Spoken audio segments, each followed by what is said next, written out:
Lives of the Most Eminent Painters, Sculptors, and Architects by Giorgio Vasari. Life of Polidoro da Caravaggio and Maturino. In the last age of gold, as the happy age of Leo X might have been called for all noble craftsmen and men of talent, an honored place was held among the most exalted spirits by Polidoro da Caravaggio, a Lombard, who had not become a painter after long study, but had been created and produced as such by nature. This master, having come to Rome at the time when the logge of the papal palace were being built for Leo under the direction of Raphael de Urbino, carried the pail, or we should rather say the hod, full of lime, for the masons who were doing the work, until he had reached the age of 18. But when Giovanni da Udine had begun to paint there, the building and the painting proceeding together, Polidoro, whose will and inclination were much drawn to painting, could not rest content until he had become intimate with all the most able of the young men, in order to study their methods and manners of art, and to set himself to draw. Out of their number he chose as his companion the Florentine Maturino, who was then working in the papal chapel, and was held to be an excellent draughtsman of antiquities. Associating with him, Polidoro became so enamored of that art that in a few months, having made trial of his powers, he executed works that astonished every person who had known him in his former condition.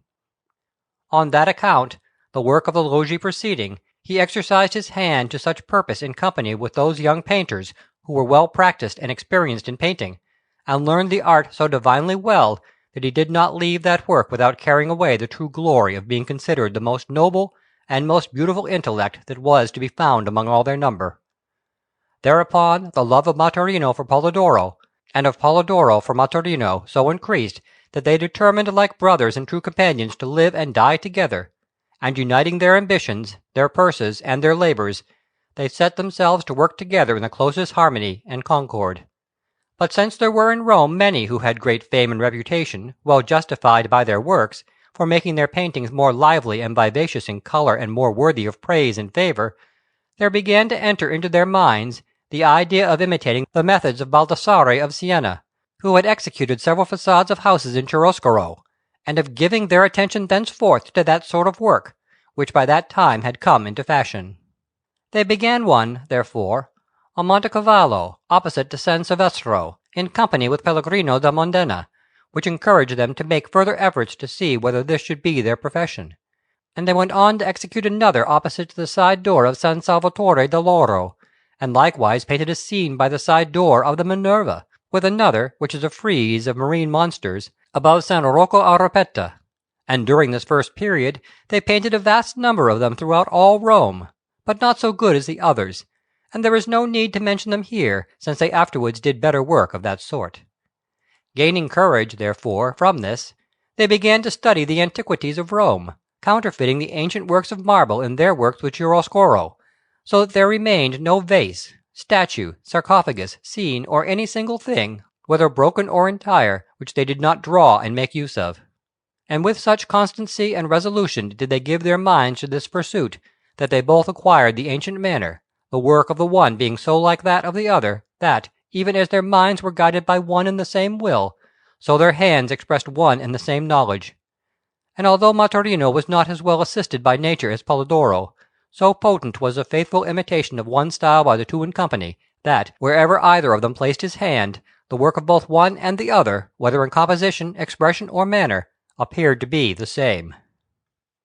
In the Piazza de Capranica, on the way to the Piazza Colonna, they painted a facade with the theological virtues, and a frieze of very beautiful invention beneath the windows, including a draped figure of Rome representing the faith, and holding the chalice and the host in her hands, who has taken captive all the nations of the earth, and all mankind is flocking up to bring her tribute, while the Turks, overcome at last, are shooting arrows at the tomb of Mahomet, all ending in the words of Scripture, "There shall be one fold and one shepherd."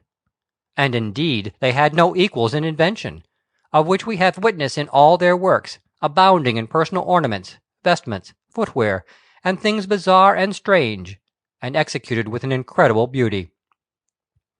And another proof is that their works are continually being drawn by all the foreign painters, wherefore they conferred greater benefits on the art of painting with the beautiful manner that they displayed and with their marvellous facility, than have all the others together who have lived from Cimabue downwards. It has been seen continually, therefore, in Rome, and is still seen, that all the draughtsmen are inclined more to the works of Polidoro and Maturino than to all the rest of our modern pictures. In the Borgo Nuovo they executed a facade in sgraffito, and on the Canto della Pazza another likewise in sgraffito, with a facade of the house of a Spinoli, not far from that last mentioned, on the way to the Parone, containing athletic contests according to the custom of the ancients and their sacrifices, and the death of Tarpeia. Near the Torre di Nonna,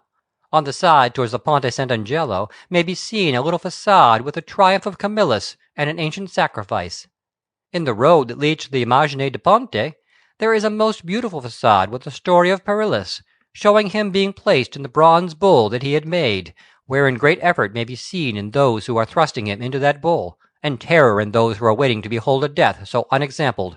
besides which there is the seated figure of Phalaris, so I believe, ordaining with an imperious air of great beauty the punishment of the inhuman spirit that had invented a device so novel and so cruel in order to put men to death with greater suffering. In this work, also, may be perceived a very beautiful frieze of children, painted to look like bronze, and other figures. Higher up than this, they painted the facade of the house where there is the image which is called the Immagine di Ponte, wherein are seen several stories illustrated by them, with a senatorial order dressed in the garb of ancient Rome. And in the Piazza della Dogna, beside St. Eustachio, there is a facade of battle-pieces, and within that church, on the right as one enters, may be perceived a little chapel with figures painted by Polidoro. They also executed another above the Farnese Palace for the Ciparelli, and a facade behind the Minerva in the street that leads to the Maddalena. And in the latter, which contains scenes from Roman history, may be seen, among other beautiful things, a frieze of children in triumph, painted to look like bronze, and executed with supreme grace and extraordinary beauty. On the facade of the Bueno Auguri, near the Minerva, are some very beautiful stories of Romulus, showing him when he is marking out the site of his city with the plough, and when the vultures are flying over him, wherein the vestments, features, and persons of the ancients are so well imitated, that it truly appears as if these were the very men themselves. Certainly it is that in the field of art no man ever had such power of design, such practised mastery, a more beautiful manner, or greater facility, and every craftsman is so struck with wonder every time that he sees these works, that he cannot but be amazed at the manner in which nature has been able in this age to present her marvels to us by means of these men. Below the Corte Sevella, also, on the house bought by Signor Costanza, they painted the Rape of the Sabines, a scene which reveals the raging desire of the captors no less clearly than the terror and panic of the wretched women thus carried off by various soldiers, some on horseback and others in other ways. And not only in this one scene are there such conceptions, but also, and even more, in the stories of Mucius and Horatius, and in the flight of Porsenna, king of Tuscany. In the garden of Messer Stefano da Buffalo, near the fountain of Trevi, they executed some most beautiful scenes in the font of Parnassus, in which they made grotesques and little figures, painted very well in colour. On the house of Baldassini, also near St. Agostino, they executed scenes in sgraffiti, with some heads of emperors over the windows in the court. On Monte Cavallo, near St. Agata, they painted a facade with a vast number of different stories, such as the Vestal Tuccia bringing water from the Tiber to the temple in a sieve, and Claudia drawing the ship with her girdle, and also the rout effected by Camillus while Brennus is weighing the gold. On another wall, round the corner, are Romulus and his brother being suckled by the wolf, and the terrible combat of Horatius, who is defending the head of the bridge, alone, against 1,000 swords, while behind him are many very beautiful figures in various attitudes, working with might and main to hew away the bridge with pickaxes. There also is Mucius Scaevola, who, before the eyes of Porsenna, is burning his own hand, which has erred in slaying the king's minister in place of the king, and in the king's face may be seen disdain and a desire for vengeance.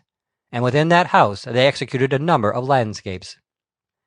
They decorated the facade of St. Pietro in Vincula, painting therein stories of St. Peter, with some large figures of prophets. And so widespread was the fame of these masters by reason of the abundance of their work, that the pictures painted by them with such beauty in public places enabled them to win extraordinary praise in their lifetime, with glory infinite and eternal through the number of their imitators after death. On a facade, also, in the square where stands the Palace of the Medici, behind the Piazza Navona, they painted the triumphs of Paulus Aemilius, with a vast number of other Roman stories. And at San Silvestro di Montecavallo they executed some little things for Fra Mariano, both in the house and in the garden. And in the church they painted his chapel, with 2 scenes in colour from the life of St. Mary Magdalene, in which the disposition of the landscapes is executed with supreme grace and judgment. For Polidoro, in truth, executed landscapes and groups of trees and rocks better than any other painter, and it is to him that art owes that facility which our modern craftsmen show in their works. They also painted many apartments and friezes in various houses in Rome, executing them with colours in fresco and in distemper, but these works were attempted by them as trials, because they were never able to achieve with colours that beauty which they always displayed in their works in chiaroscuro, in their imitations of bronze, or in terretta. This may still be seen in the house of Torre Seguina, which once belonged to the Cardinal of Volterra, on the façade of which they painted a most beautiful decoration in chiaroscuro, and in the interior some figures in colour, the painting of which is so badly executed that in it they diverted from its true excellence the good design which they always had. And this appeared all the more strange because of there being beside them an escutcheon of Pope Leo, with nude figures, by the hand of Giovan Francesco Vitraio, who would have done extraordinary things if death had not taken him from our midst. However, not cured of this by their insane confidence, they also painted some children in colour for the altar of the Martelli in San Agostino in Rome, a work which Jacopo Saffiano completed by making a Madonna of marble, and these children appear to be by the hands, not of illustrious masters, but of simpletons just beginning to learn.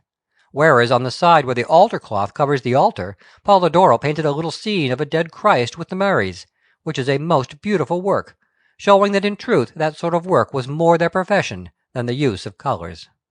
Returning, therefore, to their usual work, they painted 2 very beautiful facades in the Campo Marzio, one with the stories of Ancus Matius, and the other with the festivals of the Saturnalia, formerly celebrated in that place, with all the 2-horse and 4-horse chariots circling round the obelisks, which are held to be most beautiful, because they are so well executed, both in design and in nobility of manner, that they reproduce most vividly those very spectacles as representations of which they were painted.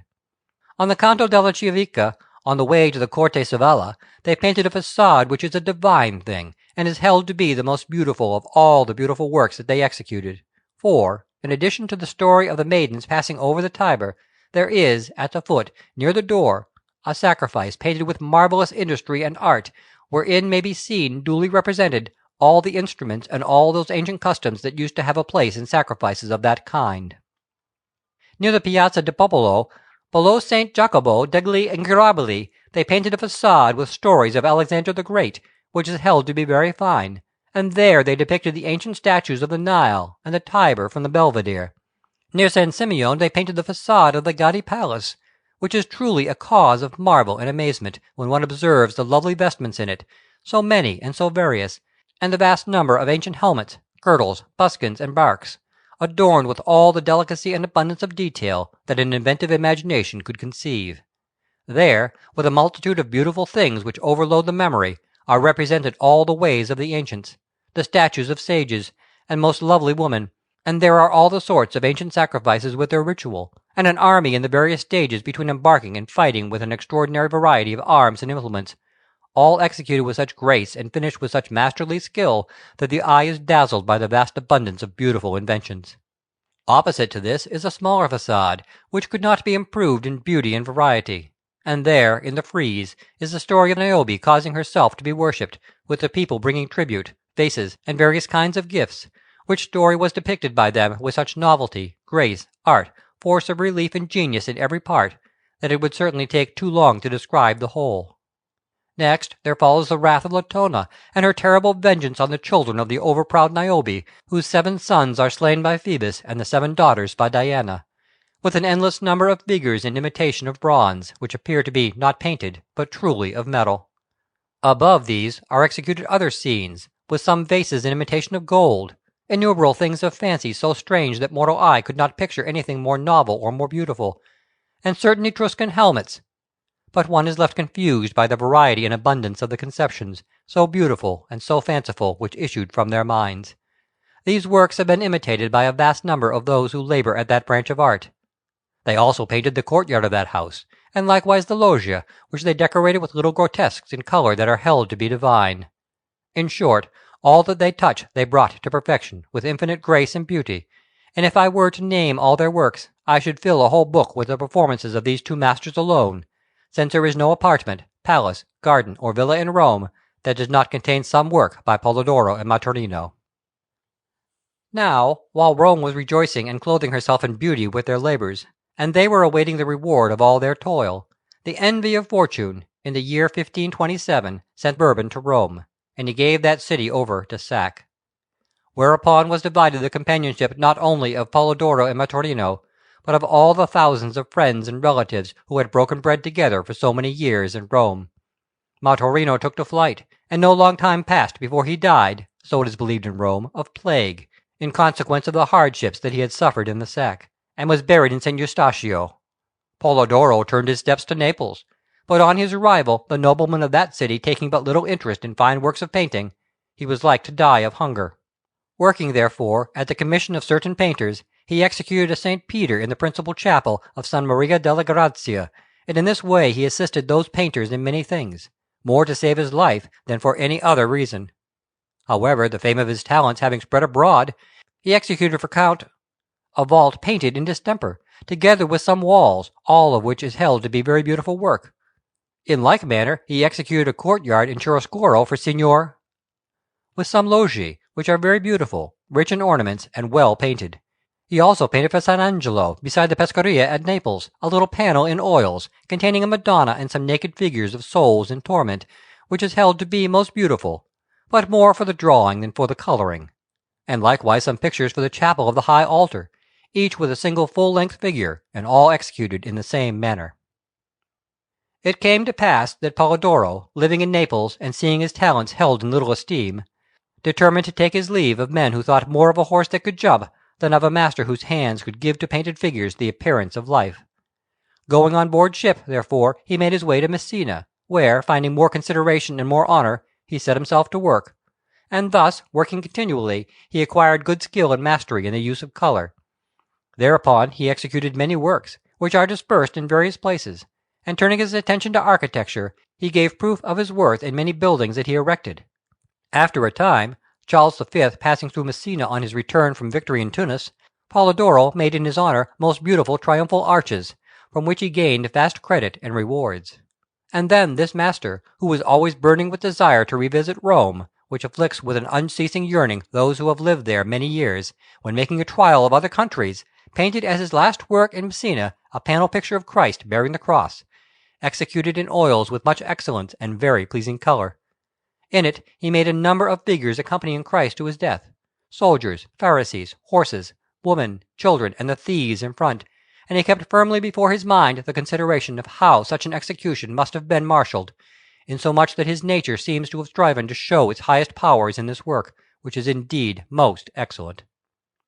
After this he sought many times to shake himself free of that country, though he was looked upon with favour there. But he had a reason for delay in a woman, beloved by him for many years, who detained him with her sweet words and cajoleries. However, so mightily did his desire to revisit Rome and his friends work in him, that he took from his bank a good sum of money that he possessed, and wholly determined, prepared to depart. Polidoro had employed as his assistant for a long time a lad of the country, who bore greater love to his master's money than to his master. But the money being kept, as has been said, in the bank, he was never able to lay his hands upon it and carry it off. Wherefore an evil and cruel thought entered his head. He resolved to put his master to death with the help of some accomplices on the following night while he was sleeping, and then to divide the money with them. And so, assisted by his friends, he set upon Polidoro in his first sleep, while he was slumbering deeply, and strangled him with a cloth. Then, giving him several wounds, they made sure of his death, and in order to prove that it was not they who had done it, they carried him to the door of the woman whom he loved, making it appear that her relatives or other persons of the house had killed him. The assistant gave a good part of the money to the villains who had committed so hideous an outrage, and bade them be off. In the morning he went in tears to the house of a certain count, a friend of his dead master, and related the event to him. But for all the diligence that was used for many days in seeking the perpetrator of the crime, nothing came to light. By the will of God, however, nature and virtue, in disdain at being wounded by the hand of fortune, so worked in one who had no interest in the matter that he declared it to be impossible that any other but the assistant himself could have committed the murder. Whereupon the Count had him seized and put to the torture, and without the application of any further torment he confessed the crime, and was condemned by the law to the gallows, but first he was torn with red-hot pincers on the way to execution, and finally quartered. For all this, however, life was not restored to Polidoro, nor was there given back to the art of painting a genius so resolute and so extraordinary, such as had not been seen in the world for many an age. If, indeed, at the time when he died, invention, grace, and boldness in the painting of figures could have laid down their lives, they would have died with him. Happy was the union of nature and art which embodied a spirit so noble in human form, and cruel was the envy and hatred of his fate and fortune which robbed him of life with so strange a death, but shall never through all the ages rob him of his name. His obsequies were performed with full solemnity, and he was given a burial in the cathedral church, lamented bitterly by all Messina, in the year 1543. Great indeed is the obligation owed by craftsmen to Polidoro, in that he enriched art with a great abundance of vestments, all different and most strange, and of varied ornaments, and gave grace and ornament to all his works, and likewise made figures of every sort, animals, buildings, grotesques, and landscapes, all so beautiful that since his day whosoever has aimed at colossicity has imitated him. It is a marvellous thing, and a fearsome, to see from the example of this master the instability of fortune and what she can bring to pass, causing men to become excellent in some profession from whom something quite different might have been expected, to the no small vexation of those who have laboured in vain for many years at the same art. It is a marvellous thing, I repeat, to see those same men, after much travelling and striving, brought by that same fortune to a miserable and most unhappy end at the very moment when they were hoping to enjoy the fruits of their labours, and that with calamity so monstrous and terrible that pity herself takes to flight, art is outraged, and benefits are repaid with an extraordinary and incredible ingratitude. Wherefore, even as painting may rejoice in the fruitful life of Polidoro, so could he complain of fortune, which at one time showed herself friendly to him, only to bring him afterwards, when it was least expected, to a dreadful death.